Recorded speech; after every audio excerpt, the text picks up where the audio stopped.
Hi, I'm Corinne Brenner. I'm the Director of Learning for Killer Snails, and I'm also a PhD student in NYU's Educational Communication and Technology program.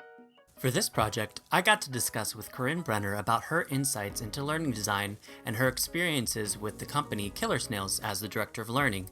We chatted about her personal philosophies of instructional design as well as how Killer Snails designs and develops their learning experiences.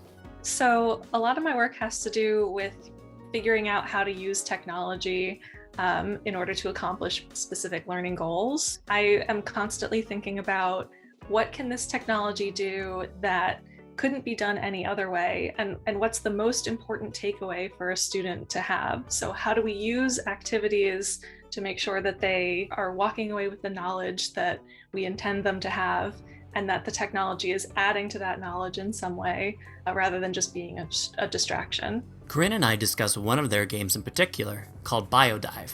BioDive combines mobile VR with a personalized website that acts as a digital science journal for middle school science students. Students become marine scientists while they are studying venomous cone snails that live in tropical waters. Each module includes a VR scene optimized for a mobile device, but also available in the browser. Scenes include observing 3 ways that cone snails eat their prey, finding and identifying plants and animals in a marine ecosystem, testing water quality using a variety of instruments, and then in the digital science journal.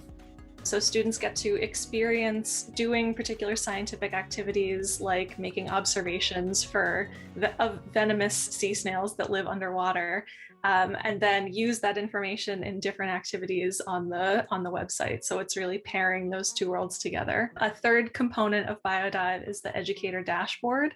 So that's something that the teachers see, and they can kind of monitor what the whole class is doing, and if specific students are having a problem or have questions, they can go into the page in their digital science journal and leave comments or stickers or things like that. Killer Snails follows a loose version of the design process SAM.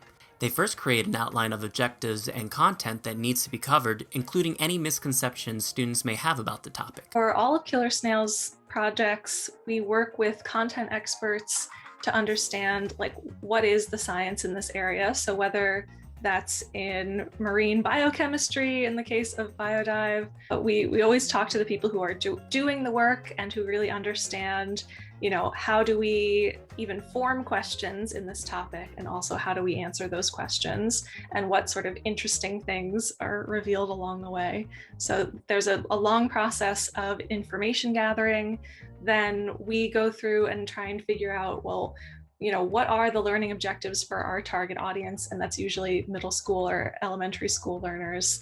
And how can we use things like the NGSS standards to really structure the learning objectives, to pull out what are the most interesting activities that we can have students do that really enrich their knowledge of these areas and let them practice specific science skills that they might otherwise not encounter.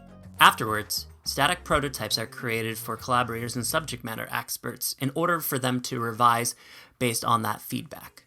Once there is a working prototype, testing with students are organized for user feedback. After 2 to 5 iterations on prototypes and feedback from students, a working prototype is created so that the design team can see how everything works in a real classroom setting. This leads to 2 or 5 more iterations of testing and feedback. We ended our conversation by discussing what lessons she had learned while designing BioDive and what advice she would give to beginning instructional designers. As a learning designer, it is really helpful to have a process framework in mind. So like the successive approximation model is a really good one that's been useful for me. The idea that you're ever going to have an idea and make it and it's perfect on the first try is like a dream that you should just throw away. That's just not realistic.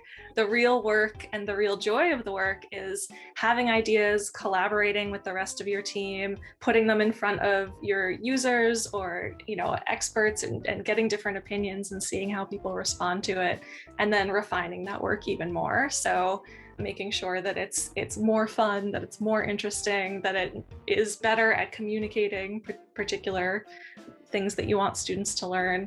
All of that stuff is just a constantly evolving, constantly changing process. And so coming into it with that perspective that things are going to be changing and evolving, and that you're going to get feedback from different people, and it's your job to weigh that feedback and figure out okay, what's really an issue that I need to solve and what are the ways to solve it? That's what the work is.